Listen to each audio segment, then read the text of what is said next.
Halo Sobat Hakina, kali ini kita akan membahas tentang tokoh inspiratif yang sudah tidak asing lagi di kalangan para nadliyin.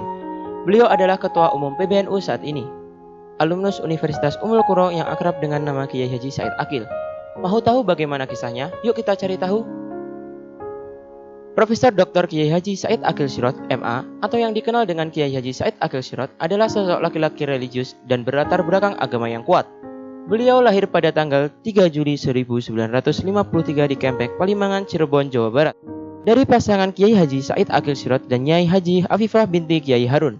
Kiai Haji Aqil Sirot merupakan pengasuh pondok pesantren Kempek yang menjadi salah satu pesantren berpengaruh di Cirebon. Said kecil kemudian tumbuh dalam tradisi dan kultur pesantren. Dari ayahandanya sendiri, beliau menuntut ilmu-ilmu dasar keislaman. Beliau tetap semangat meski dalam keadaan yang sederhana dalam kesehariannya. Setelah merampungkan pengajian dengan ayahandanya dan para ulama di sekitar Cirebon, beliau melanjutkan pendidikannya di pesantren Lirboyo, Kediri, Jawa Timur yang didirikan oleh Kiai Haji Abdul Karim atau biasa disebut dengan Mbah Manaf. Di Lirboyo, Kiai Said Muda juga menggali ilmu dari Kiai Haji Mahrus Ali, Kiai Haji Marzuki Dahlan, dan juga Kiai Muzayyad Janjuk. Setamatnya dari Madrasah Aliyah, beliau melanjutkan jenjang pendidikan S1-nya di Universitas Tribakti yang berlokasi di dekat pesantren Lirboyo. Kemudian beliau pindah ke Yogyakarta dan menimba ilmu di pesantren Al-Munawwir asuhan Kiai Haji Ali Maksum, sembari melanjutkan studinya di Institut Agama Islam Negeri Sunan Kalijaga atau yang sekarang dikenal sebagai UIN Sunan Kalijaga. Karena ketidakpuasannya ketika belajar di dalam negeri, pada tahun 1980, beliau pergi ke negeri kelahiran Nabi Muhammad SAW, Makkah Al-Mukarramah. Di sana beliau memperdalam keilmuannya di Universitas King Abdul Aziz dan Universitas Ummul Qura. Dari sarjana hingga doktoral di Makkah, setelah putranya lahir, Kang Said, panggilan akrabnya, harus mendapatkan tambahan dana untuk menumpang keluarganya. Beasiswa dari pemerintah Saudi meskipun besar, masih dirasa kurang untuk kebutuhan tersebut. Beliau kemudian bekerja sampingan di toko karpet besar milik orang Saudi di sekitar tempat tinggalnya. Di toko ini, Kang Said bekerja membantu menjual karpet serta memikul karpet untuk dikirim kepada pembeli yang memesan. Dengan keteguhan hidup dari panasnya cuaca Mekah di siang hari, serta kerasnya hidup di mantan tanah jahiliyah ini, beliau menyelesaikan karya tesisnya di bidang perbandingan agama dengan judul mengupas tentang kitab perjanjian lama dan surat-surat Sri Paus Paulus. Ketika bermukim di Makkah, beliau juga menjalin persahabatan dengan Kiai Haji Abdurrahman Wahid, atau biasa kita kenal dengan sebutan Gus Dur. Setelah lama akrab dengan Gus Dur, banyak kiai yang menganggap bahwa Kang Said mewarisi pemikiran Gus Dur. Bahkan, Kiai Nawawi menganggap Kang Said sangat mirip dengan Gus Dur, hingga dalam bidang kenyelenehannya. Latar belakang ilmu pendidikan agama yang kuat beliau jadikan modal dalam dakwah dan memperjuangkan Islam di era baru ini.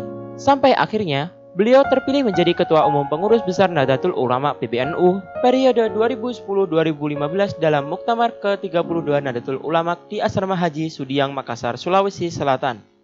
Kemudian, pada Muktamar NU ke-33 di Jombang, Kiai Haji Said Aqil Sirot kembali terpilih sebagai Ketua Umum PBNU untuk kedua kalinya.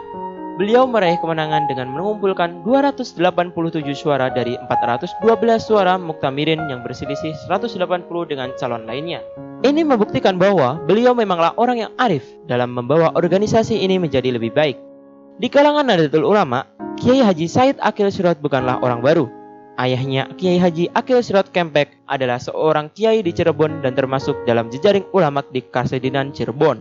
Ayah Kiai Haji Said Aqil juga merupakan putra Kiai Haji Sirot yang masih keturunan dari Kiai Haji Muhammad Said Gedongan. Kiai Said Gedongan merupakan ulama yang menyebarkan Islam dengan mengajarkan santri di pesantren dan turut berjuang melawan penjajah Belanda.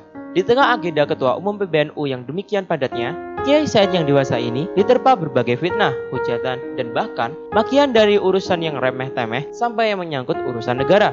Ia dituduh agen Syiah, liberal, anti-Yahudi, pro-Kristen, dan fitnah-fitnah lainnya oleh orang yang sempit dalam melihat agama dalam konsep kemanusiaan dan kebangsaan. Meski demikian, beliau juga manusia biasa yang tak luput dari kesalahan, banyak dosa, dan kekurangan. Bukannya marah dengan berbagai hujatan dan makian, Kiai Said justru mengasihani para pembenci dan pemfitnah itu. Dan sebagai orang yang tahu seluk-beluk dunia tasawuf, tentu beliau sudah memaafkan jauh sebelum mereka meminta maaf atas segenap kesalahan. Wallahu a'lam. Wah, hebat sekali ya tanah air yang satu ini. Semoga kita juga mewarisi kealiman beliau. Sekian untuk video kali ini. Sampai jumpa pada video selanjutnya.